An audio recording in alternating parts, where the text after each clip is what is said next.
Hello, everybody. Welcome back to the vlog. Hope you are having a good one. For this next one, as promised from the last one, I'm going to do Foreigner. I tried shooting this before and had a little bit of a hiccup with the sounds, but everything seems to be working now, so we're going to go ahead and do it. I absolutely love Foreigner, and after doing Journey, it's like, gotta do Foreigner. This one's not going to be as big as the Journey one. We're going to do my favorite top 15. In actuality, it's going to be 14 because the 15th song is going to be a solo song from Lou Gramm, the lead singer. I like his song more than some of the other songs from Foreigner that I left off this list. It was not an easy list to make, I'll tell you that. The big bangers are on this list.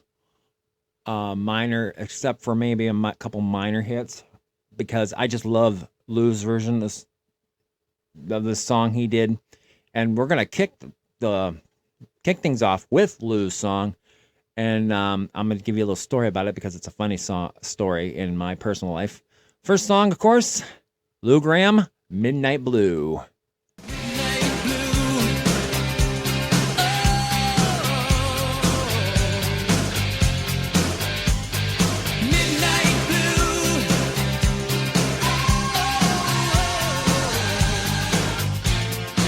So this was released January of 1987 on his solo album, Ready or Not. Absolutely love this song. This is classic banger. If you didn't know that this was a Lou Gramm song and you just heard it on the radio, you'd be like, hey, that's a Foreigner song. And people would be like, no, that's not Foreigner. That's Lou Gramm. It fits the Foreigner format, though. You could easily put this on their greatest hits album. As a filler to fill it up. It would stand just fine right alongside all the monster hits from Foreigner. Song did okay, did very good, and top 5 in the U.S. on the Billboard Hot 100. It did hit number 1 on the mainstream rock chart, number 8 in Australia, 15th in Canada, and then everywhere else it was middle of the road. But this is a damn good song, vintage Foreigner, but solo work from Lou. Absolutely love it. Number 15 on my list. He's a dedicated rocker, a real head knocker. Don't look at his lady again. Released on their debut self-titled album Foreigner in March of 77. This is Head Knocker. This was on an album that spurned 3 singles. Feels Like the First Time, Cold as Ice, and Long, Long Way from Home. This song was not a hit song, but it became known as a fan favorite.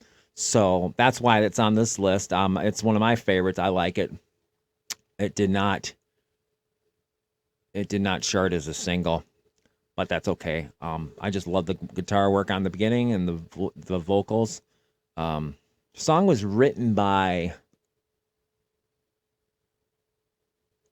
I think this was written by, let me see here. Maybe I can go down here in the track listings.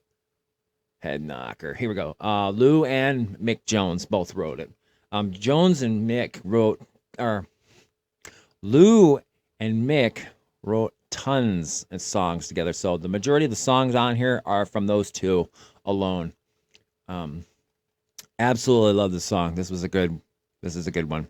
Head games, it's you and me, baby. Head games, and I can't take it anymore.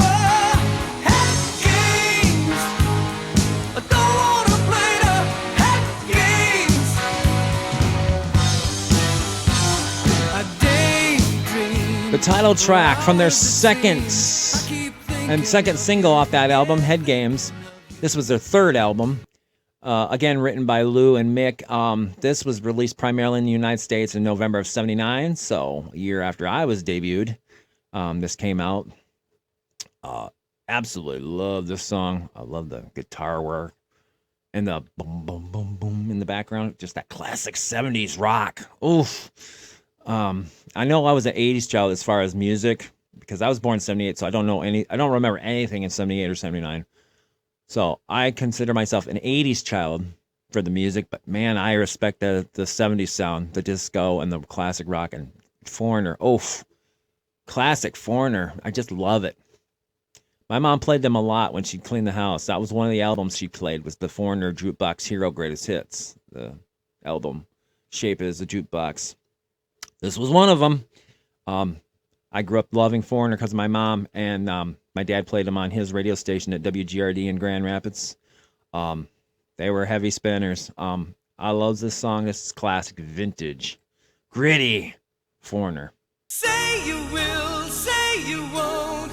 Make up your mind tonight. Say you do, say you don't wanna be mine. Say you will, say you won't. Make up your mind this time. First single off their Inside Information album from 1987. This is Say You Will. Song reached number 6 on the Hot 100, became their 4th number 1 hit on the Billboard Hot Mainstream Rock Tracks chart, holding the top spot for 4 weeks, starting on December 19th of 87. Absolutely love this song. I love the guitar work and the vocals. It was middle of the road hit elsewhere. Its success was in the United States. It did hit number 4 in Norway, so they decent hit in Norway. 6 on the U.S. Hot 100, as I mentioned. So yeah, most success here in the States, but sprinkled elsewhere, mostly in Europe. Absolutely love the song. I don't wanna live without you. I don't wanna live without you. I could never live without you. Live without your love. Ooh. The follow-up song for Say You Will from the Inside Information album. This is I Don't Want to Live Without Your Love, Without You. Absolutely beautiful song. Number 1 on the AC chart, 5th on the Hot 100, 18th on the Album Rocks Tracks chart, and then outside the U.S. it hit 91 in the UK. Absolutely love the song.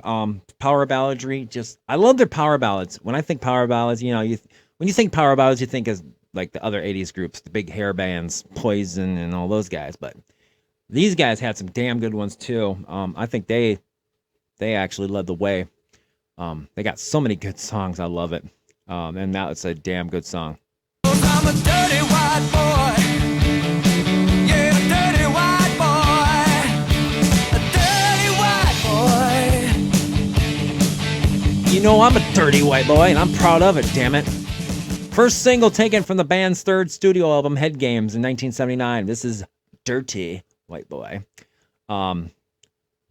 Mick claimed that the song was about Elvis Presley, adding that, quote, "He always was that dirty white boy who changed the shape of music completely. It was talking about the kind of heritage that he left, and I think that had an effect on all the musicians that came after, like Mick Jagger. He was also a dirty white boy." Elvis paved the way for all that. However, some listeners misinterpreted the song as a crypto-racist statement. Lou Gramm said of the controversy, quote, "It's a song about an irresponsible kid, not a racial thing." I agree. It's just kid. Yeah, just an irresponsible kid. I was an irresponsible kid. I'm an irresponsible adult. There's things I do that I'm not proud of, or have done that I'm not proud of. Minor success here in the U.S. and Canada. 12th here in the U.S. on the Hot 100, 14th in Canada. Minor hit, but it's a classic vintage Foreigner song. Fill my eyes with that double vision. No disguise for that double vision. The title track from their 2nd album, Double Vision. Song reached number 2 on the Hot 100 for 2 weeks in 1978.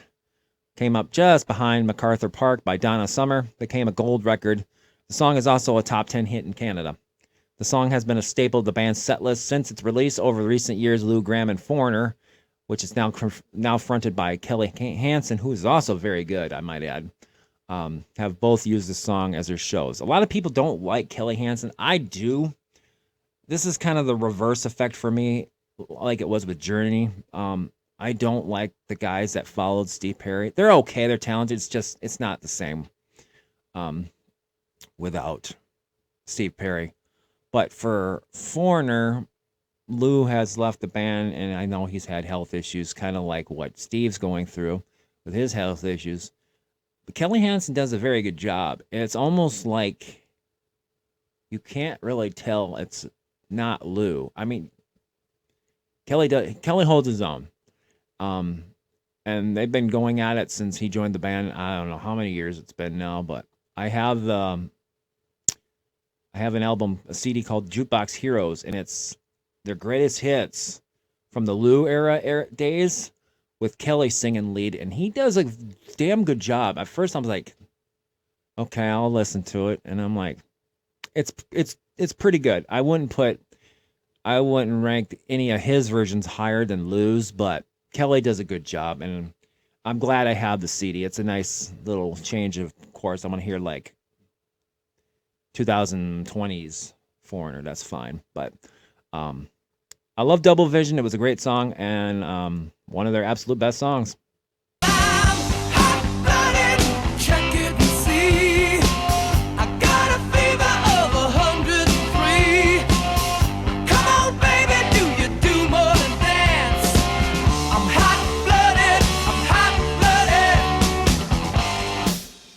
From their second album, Double Vision, this is Hot Blooded.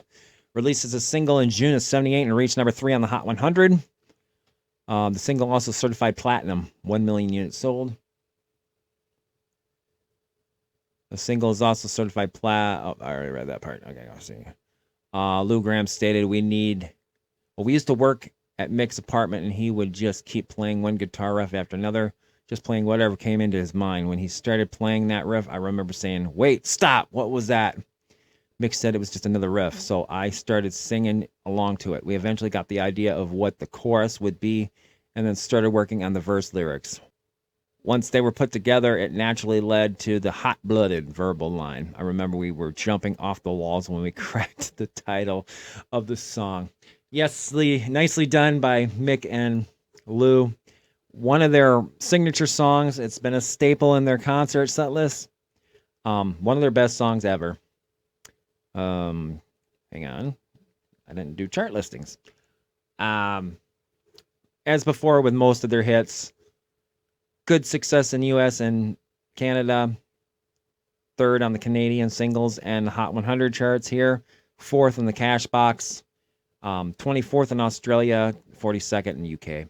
So, minor hit elsewhere. Good.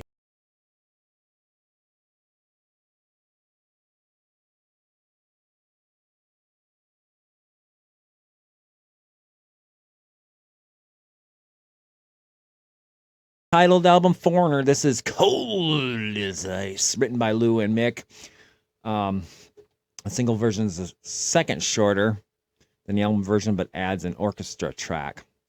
Absolutely love the song. Became one of their best known songs, peaking at number 6 on the Hot 100. It was initially the B-side of some version of the Feels Like the First Time single.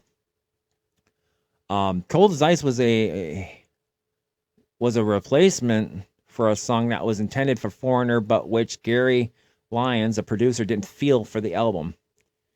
He believes the replaced song may have been Take Me to Your Leader. According to Jones, I went home after Gary said this, sat down at my piano, and out came the riff for Cold as Ice, and the rest of the song flowed from there. Lyons said that when I got back, they played me Cold as Ice, and it worked for me. So we went into the Atlantic Studios one night to cut it. According to McDonald, Gary and I were in there all night working on the vocals. And when we got out of the studio, we discovered that a blizzard had been raging everywhere. It was covered in snow. And we heard on the radio that it had been the coldest night in New York on record. Somehow, that seemed to be a good omen for the song. Yeah, that was a very good song. Cold as Ice. One of their signature songs. 6th on the Hot 100, 10th on the Cashbox, 9th in Canada, and middle of the road everywhere else. One of their signature songs. Absolutely love this banger.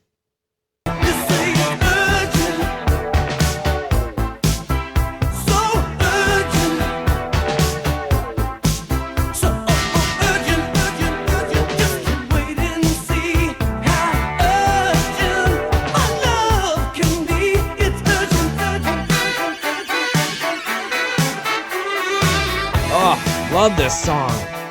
First single from their album 4 in 1981. This is Urgent.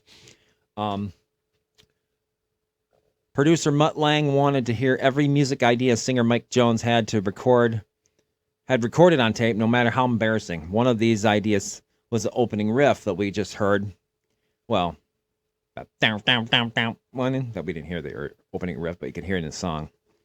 Quote, I had the riff starting out, Jones recalled, and I said, that's like an experimental instrumental thing I'm working on. He said, no, it isn't anymore. Let's take that one because that's got a lot of potential. There wasn't even a song with it yet. He also said Urgent was a bit of a hybrid. It was a soul song, really quirky kind of rock and soul combination. That album had a bunch of different departures on it. In fact, Urgent was recorded with Mick Jones playing lead and rhythm guitar, including a line originally composed for Ian McDonald, who left the band in 1980. Absolutely love the song. I love that little ding, ding, ding, ding at the beginning. So that was a good thing to throw on the song.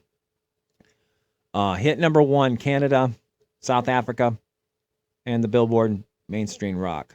Number 4 on the Hot 100. Very good song. One of their absolute best.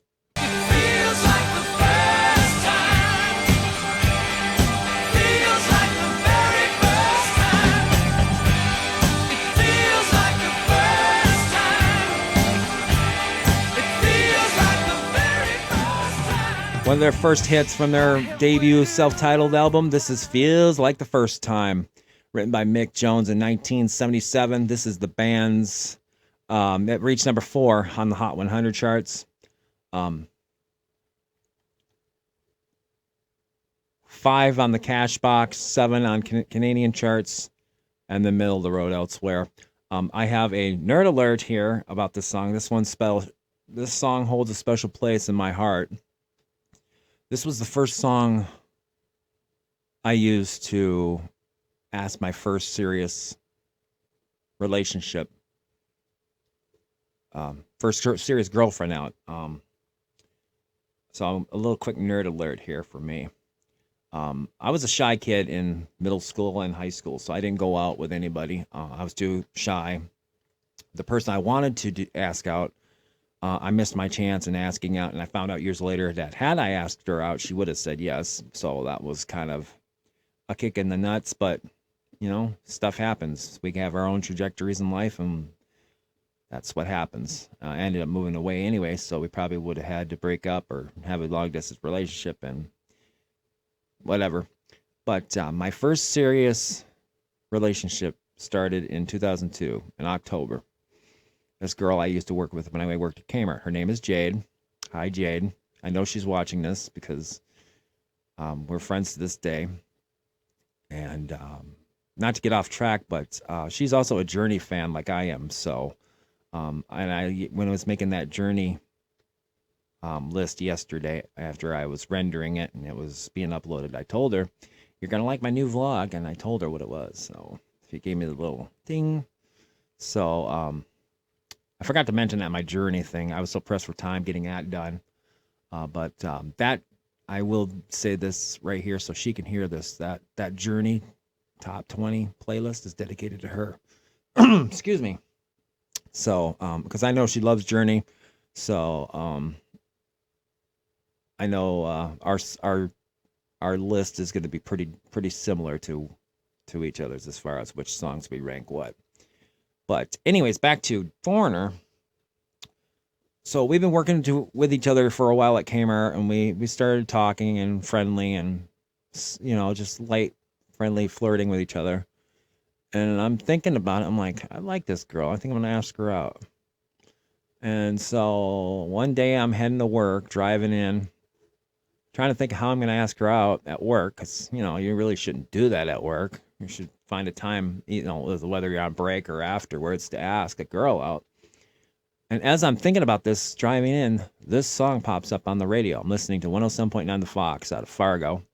They're playing this song. I'm like, well, this is the first time I'm doing something like this. I'm asking a girl out, so that was kind of fitting. And I get to work. She's on the checkouts. I say, hey, wave and hi. Yeah, smile back, waves.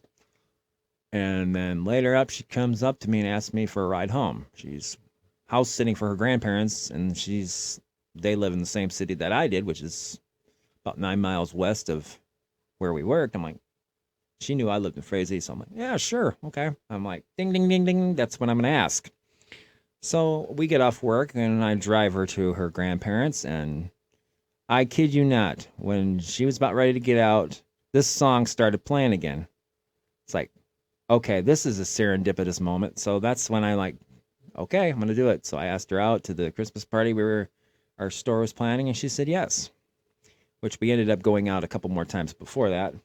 So I think that's pretty cool that this song is connected to me and her. So this was the song that got me to ask out my first and start my first serious relationship. So Jade, that one was for you.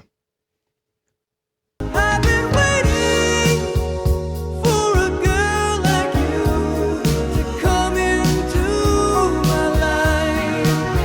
I've been waiting for a girl like you to love and wait. Second single from their number 4 album. This is Waiting for a Girl Like You, written by Mick and Lou.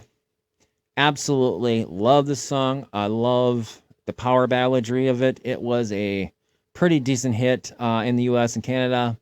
A lot of top 10s elsewhere around the world, middle of the road, a couple places, but it was a beautiful song. I love the opener.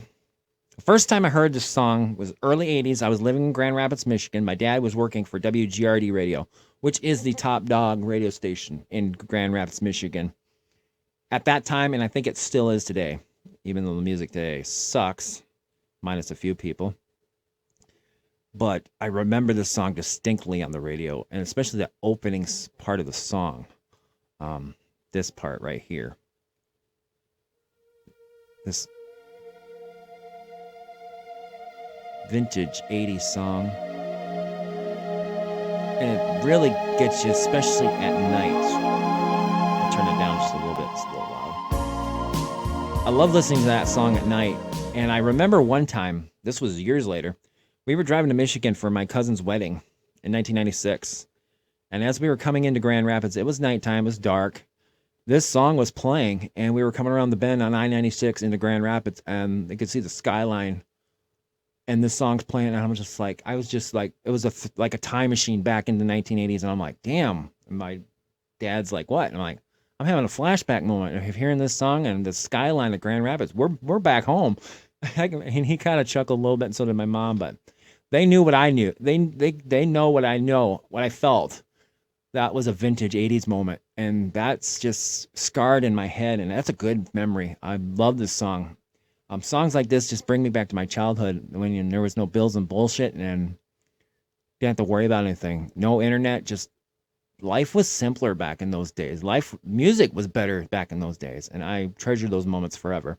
He heard one guitar, just blew him away.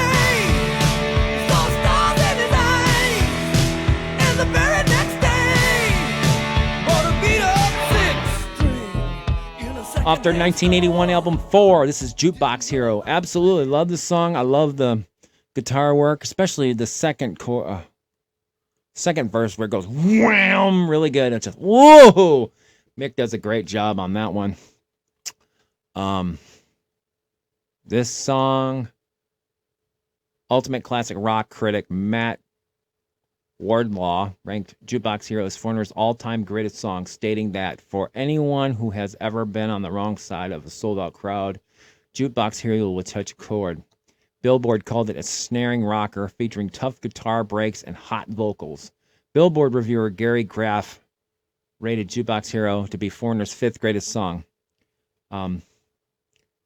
It hit number 3 on the mainstream chart, 7th in South Africa, but it was middle of the road elsewhere. It hit 26 on the Hot 100.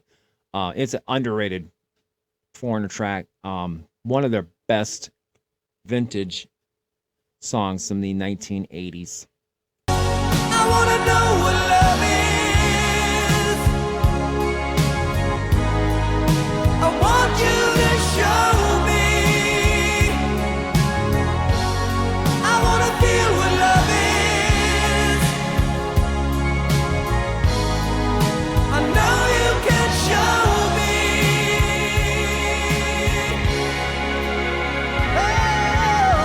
When you think of 80s power balladry, you think of this song. This is probably one of their best songs of all time. It's in my top 3. It's number 2 on my list. This is I Want to Know What Love Is. It was released in November of 84 as the lead single from their 5th album, Agent Provocateur. Provocateur. I have a hard time saying that. It hit number 1 in both the United Kingdom and the US, and it's the group's biggest hit to this date. It remains one of the band's best known songs and most enduring radio hits. Absolutely beautiful song. This has actually come back on the charts many times since 1985. In the 2000s here. I think I just saw it and I skipped by it. Yep. Charting in the top 25 in 2000, 01, 02, and the Billboard Hot Adult Contemporary Recurrence charts. It has continued to garner critical acclaim and listed as one of the greatest songs of all time.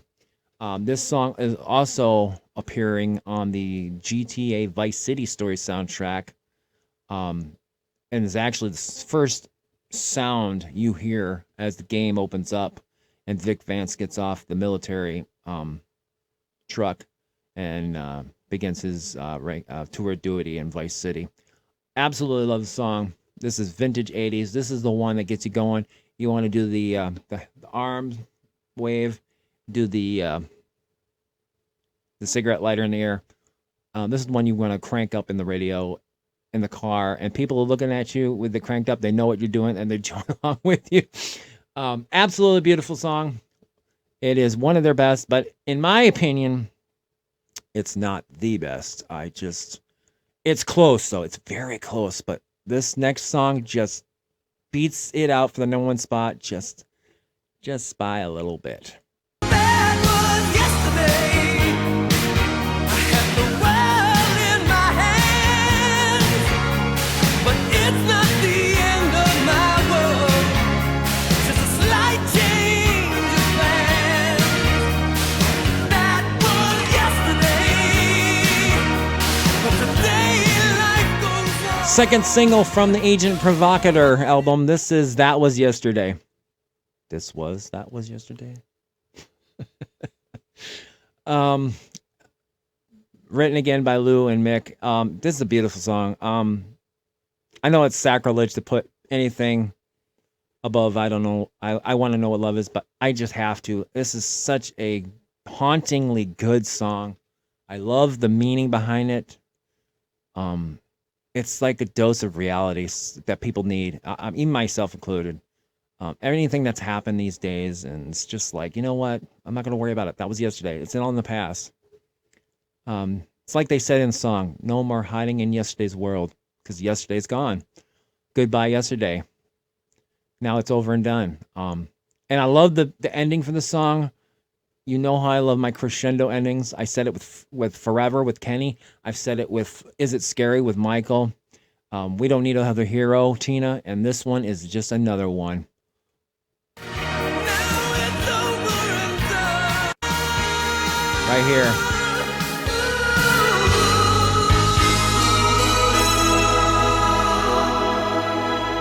Lou's vocals. Oh, that's why it's my number 1. I absolutely love the song.